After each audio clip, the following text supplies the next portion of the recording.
So the first thing that we're going to do after we install Rapid Reviews is activate one of the 2.0 app block widgets. So this is my demo store. So you can see it has a lot of reviews already.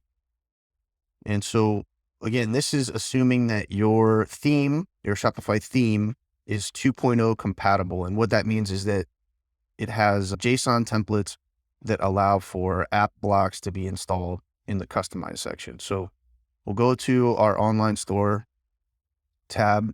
And then the other thing, we always want to remember that when you install an app, a third-party app from the App Store, you always want to work on a theme copy until you get that app configured to your liking. And then you'll publish the theme copy after you're happy. So we created a theme copy here. We're going to go into the customize section.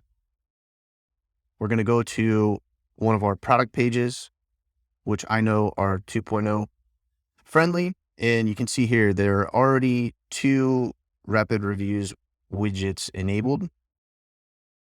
And the way that we did that is we click add section, we scroll all the way to the bottom, and you can see here are all the widgets that we can install. And so you can just set that up however you like. And here we have the media gallery, which is to the right here. And then we deactivate it. We can reactivate it. We have, this one doesn't have any options. So we have our reviews and questions widget, and this has a bunch of options. And I'm going to go over that later in different parts of the docs. So if you're interested, just go to the docs and then find the part that you're interested in, and then I will cover it there. So here we have our media gallery and we have our reviews widget all set up, done.